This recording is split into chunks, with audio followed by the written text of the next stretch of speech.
Hello and welcome back to Postcards, the podcast that takes your imagination on a voyage across the world.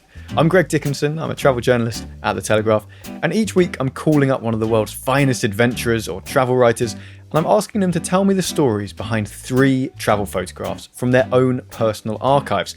Think of them as their desert island pics, if you will, and they'll all be available online so you can check them out as you listen. The links will be in the show notes. But without further ado, this week's guest is the one and only Griff Rhys Jones. A graduate of the Cambridge Footlights, Griff made his big break in the TV comedy show Not the 9 O'Clock News, and later Alas Smith & Jones with his comedy partner Mel Smith. My actual first experience of Griff was as the voiceover artist of the brilliant children's TV cartoon Funny Bones, which came out in 1992 when I was just 2 years old. But anyway, after a career in comedy and voiceover work for Skeletons, Griff has transitioned into one of the country's favourite TV travel presenters, hosting shows as far afield as Burma, New Zealand. He travelled across Africa by train. And through everything he does, there's this kind of wit and candour, which I think make him a truly great and entertaining travel guide. I spoke to Griff on the phone while he was at home in Suffolk, where he told me he's actually been a little bit surprised by how much he's been enjoying being unable to travel due to the lockdown. I didn't realise it was going to be quite so long, or how much I was going to find the idea of being in a sort of house arrest with no future so appealing. There's a sort of sense in which you're in a sort of timeless world, and I've never been in a timeless world in my entire life. The aspect of being able to watch just nature take its course in my garden has been incredible. Where I'm sitting, I look out on the estuary of the River Stour, and I first came here when I was about 8, and we sailed up from Harwich. And as you come up the river, which is quite a deserted sort of estuary, partly because of Harwich, because they don't like a lot of boats to come past all the ferries, which used to be so much part of Parkston Quay, the river is one of the least sort of developed. It's not like the Hamble. There are not thousands of boats here. But when I first sort of was in Not the 9 O'Clock News and a bit of spare money, I decided that what I'd like to do is get out and be by the river. So I've lived here for 35 years, and it's a sort of starting point for all my journeys from now. But my father's idea of a holiday was simply to leave West Mersey and sail round the coast and sit in a muddy creek. So I never travelled abroad.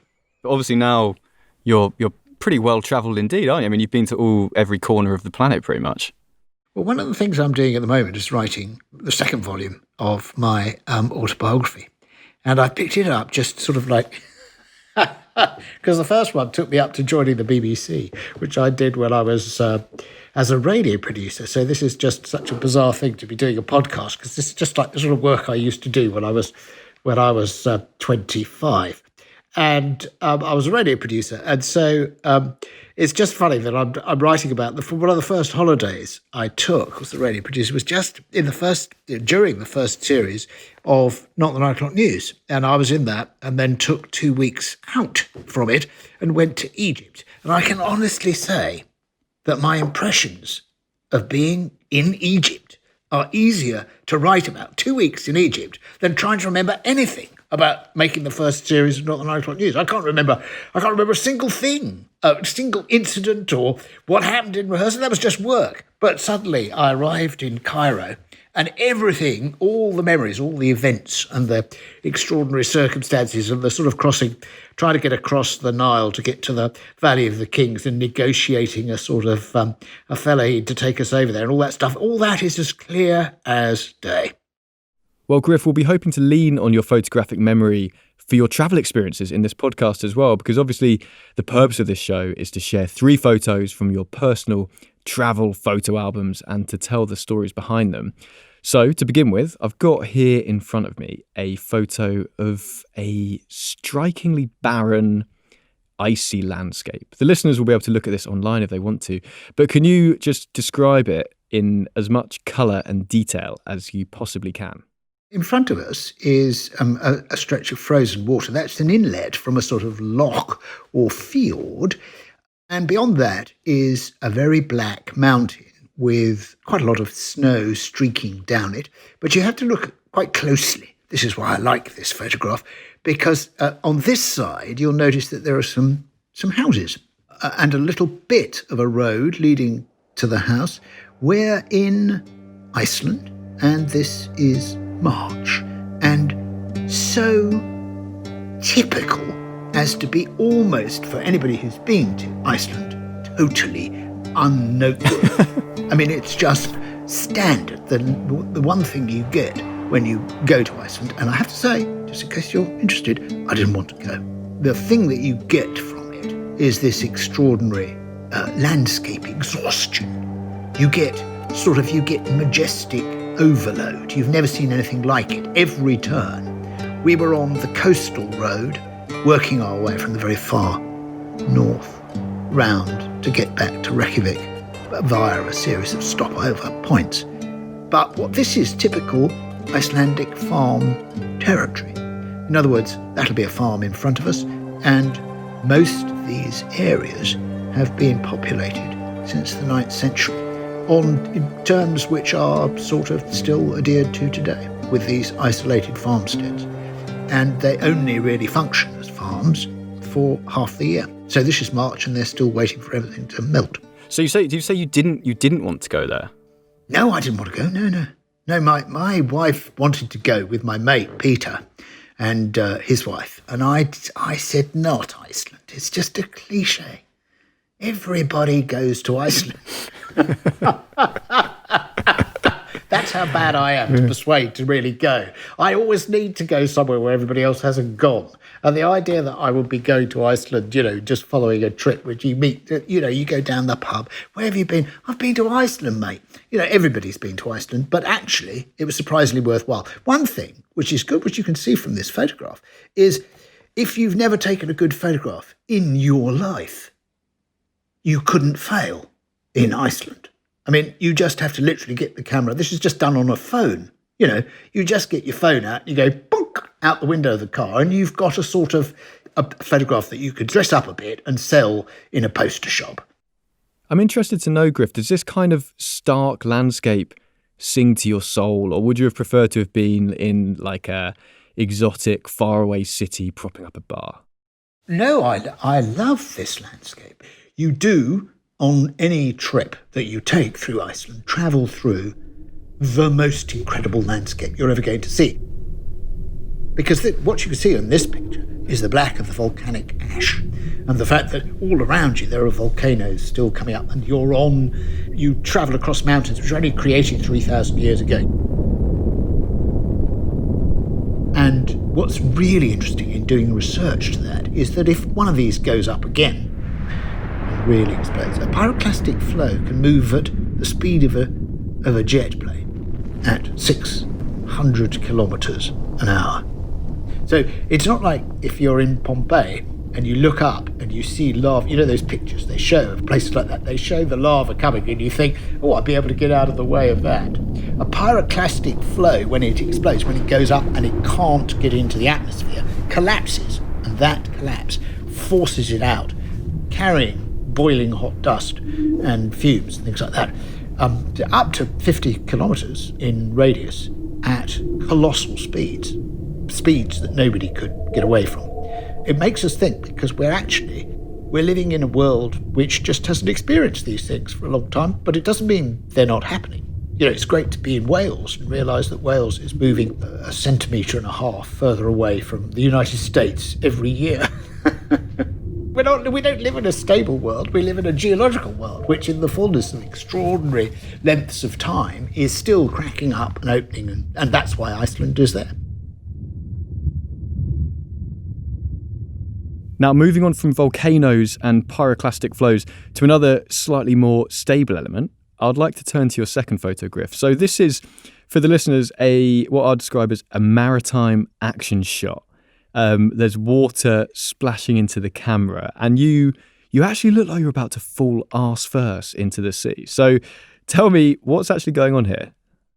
Well, we're in a race, funny enough, in the south of France, and that is a boat called Argyle, and she's 57 foot, built in 1948, and she's was built as a racing boat, so we still race her.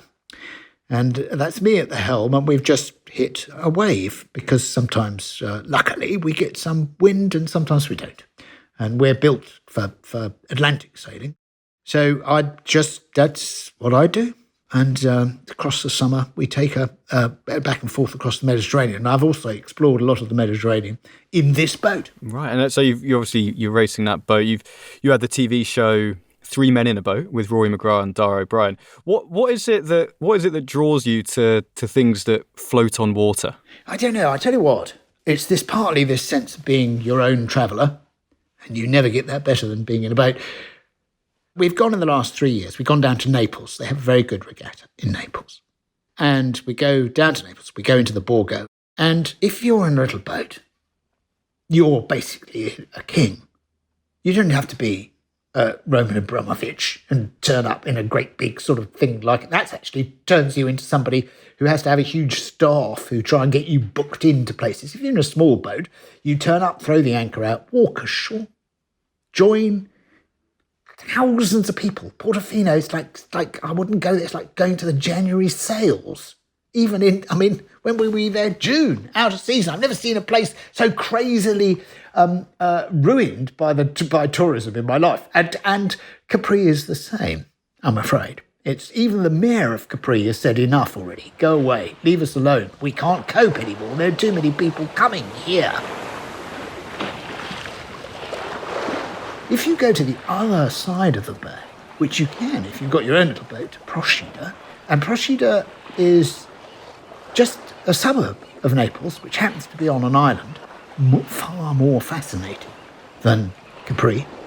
Nobody really goes there except locals who live there. If you're in Naples, I really recommend going to Procida. It's just to explore the central palaces, street of palaces, on this island are amazing. And it's a bit like going to Naples, I imagine, as Naples would have been 50 years ago.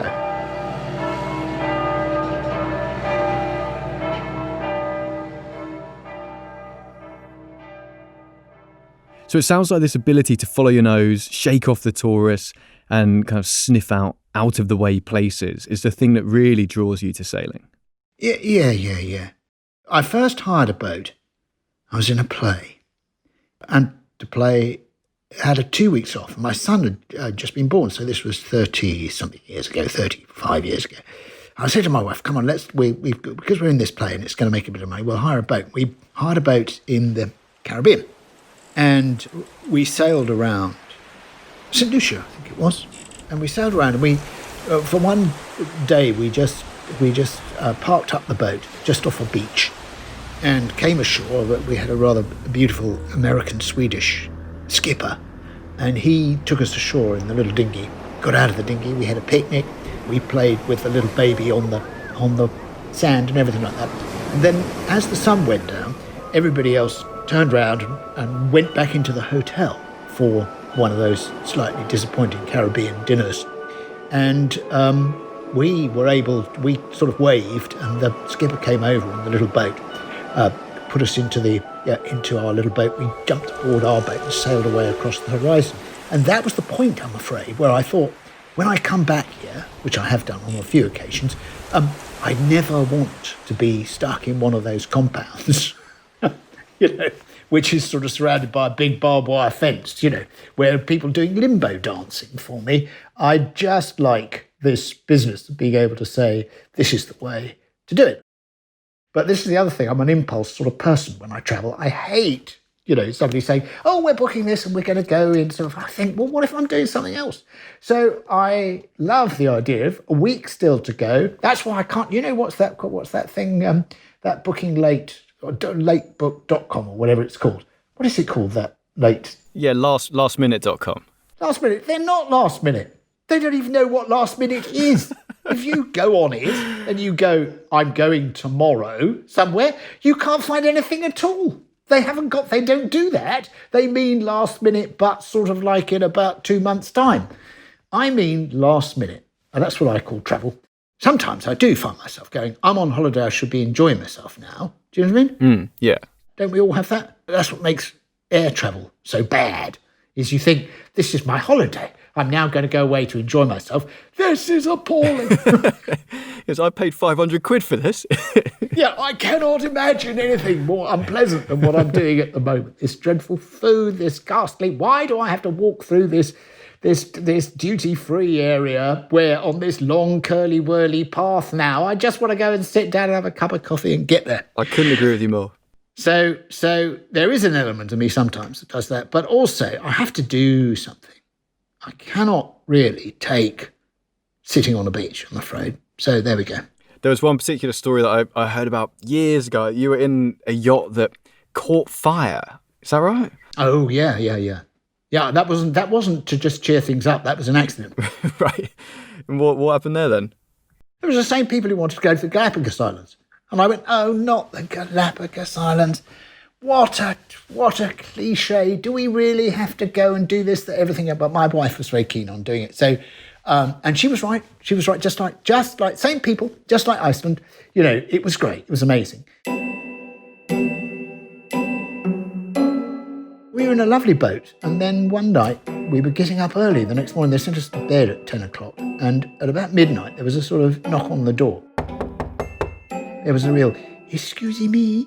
And I said, yes. He said, the captain very much like you to come on deck, please. And of course, like everybody else, I thought, oh, hello. We're in the Galapagos. There must be a meteor shower or a huge comet going across the sort of Humboldt Channel or something like that. We went on deck and the whole boat was on fire. And we hadn't had time to think about anything. I've been writing a book and I picked up the computer and I had it with me on deck. And all I was wearing was a pair of underpants, you know, and holding onto my computer. And we decided, Galinda, who's a big photographer, she put all her photographic and all the films she'd made already of the Galapagos Islands down. And I put my computer next to it. And we were the last people to jump in the sea and swim for it. But we never saw them again. And luckily, there was another boat, which was about a mile away. And after about 2 hours, they decided they'd come and have a look, come across and see what was going on. And they sent a boat over and picked us up. They're very reluctant to do it, very reluctant, because they were worried that we weren't paying them. Do you see what I mean? In the end, I wish we'd made more of a fuss than we did. But we were too, the guy I was with, the guy who took me off, was too British altogether and was, we've got to, didn't want to make any, don't complain, darling, But darling, with the boat's been on fire, we've all had to jump for our life, darling, it's just one of those things that happen. And it was sort of, it was, I think we should have made, just for the sake of all other passengers, because even when we were rescued, there was a sort of general feeling of they didn't know what to do with us, and we were an embarrassment to them. So it was all a bit weird, but quite exciting at the time. Quite exciting. How do you cope in those scenarios? Are you the sort of person do you panic, do you freak out, or do you remain calm? Oh, no. I only have one emotion, or two emotions, which is quite jolly and cross. Okay, and what were you when you had to jump into the sea? Presumably a bit cross. Cross. I was cross. I couldn't believe this was happening. Well, I think I can speak for all of our listeners, Griff, when I say I'm very glad that you made it out in one piece, even if your laptop didn't. And it's time now to move on to our third and final photograph, which brings us safely back onto dry land. So, for the listeners, this is the kind of shot that every travel writer dreams of having framed in their downstairs loo. So it's you, Griff, looking rather chic, in sunglasses, wearing a safari jacket. You're standing in a kind of rusty open-top freight train carriage. Blue sky overhead, desert all around you, and there's a long train snaking out towards the horizon behind you. So where are you here, and what are you up to? Well, here we are. That's a photograph of me taken halfway on the way to the Skeleton Coast, and you can see I'm standing in a flat-top freight truck.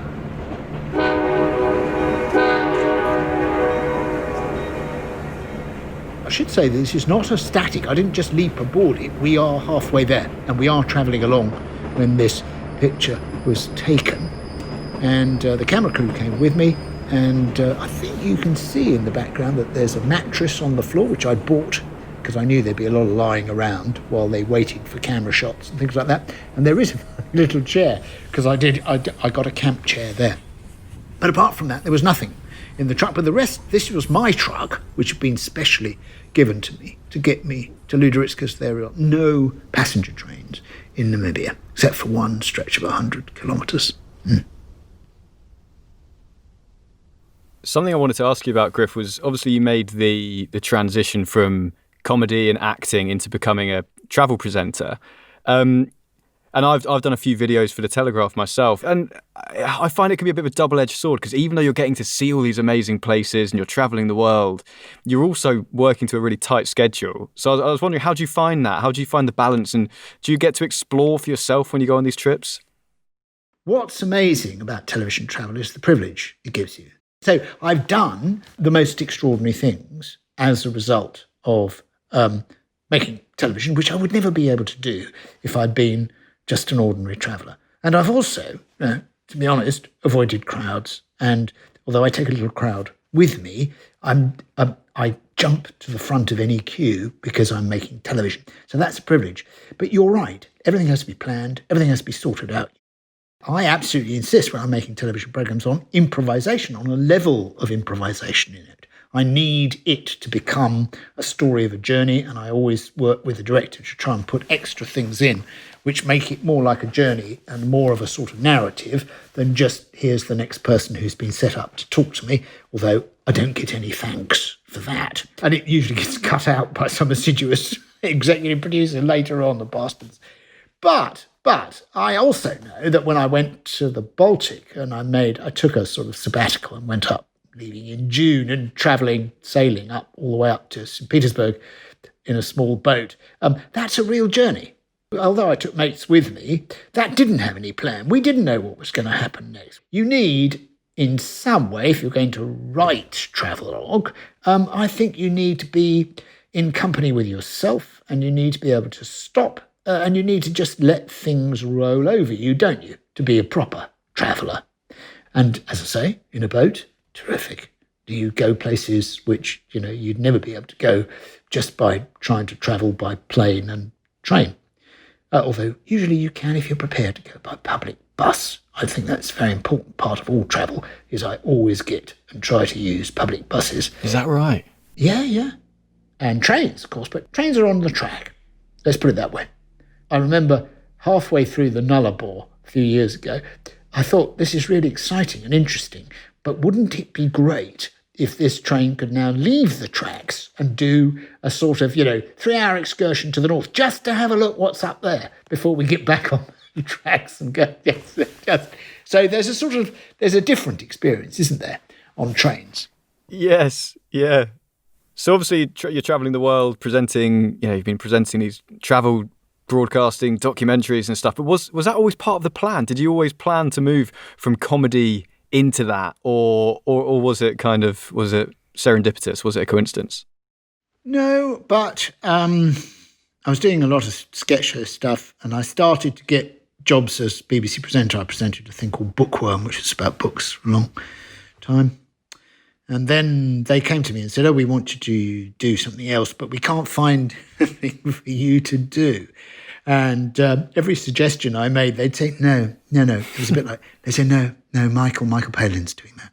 And you go, oh, all right. And in these days, you can't turn on the television without seeing some witless celebrity just plomping around in a barge or a train or anything. I mean, I speak as one who does it. But in those days, when I started doing it, television's really weird. If somebody's quite successful at things, as Michael Palin was, they don't want anybody else to do it to begin with. They think it'd be temerity, somehow to trample on his patch. Right. So I'd go and you'd find that the whole of the world was divided up by various now out-of-date celebrities. But then gradually, and they sent me off to do a programme called Mountain. And I said, right, okay. I said, the only problem is I don't, Peter, this was a mate of mine. I said, look, the trouble is, I know a lot about books. I made a programme, a whole series of books. I'm really an expert on art in many respects. But I've never been up, mountains. What's this got? And he said, no, it's terrific because it means that you'll see it entirely with new eyes. You'll be our commentator on what it's like to go up mountains. I said, right. And he said, don't worry, because everybody who on the series is going to go on a special mountaineering course. And I said, right. He said, unfortunately, I haven't got time for you to do it, but don't worry, the people you're with have all been. And I said, what if I fall off? And he said, if you could fall off, that would be terrific. And then for a few years, I loved it. I did another one on rivers, and that was really exciting. That was really interesting to go down through the sort of back routes of Britain. The most fascinating journey I think you can undertake is to follow the course of the River Lee from Luton into the O2 Centre. And that is one of the great revelatory historical sort of treks I've ever done. Why do you think it is that you love rivers so much then, Griff? Well, I don't know. I'd done mountains, and I thought what was interesting about rivers was that the history. I read history, so I'm very interested in history. And the history of Britain is tied up with its rivers. I mean, the rivers are absolutely fascinating. 90% of towns in Britain were on river banks.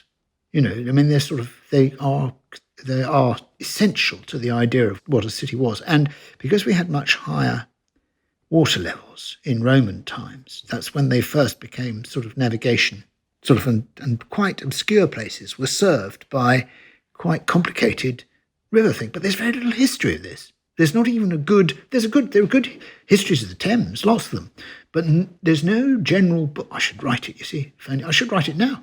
Now in this lockdown, I should get out all these books, start researching, and write the book I always intended. But it's all in my book anyway, which is called Rivers. But and that was the sort of account of where I was able to put into practice all the research that I did, which never makes it into the bloody programme.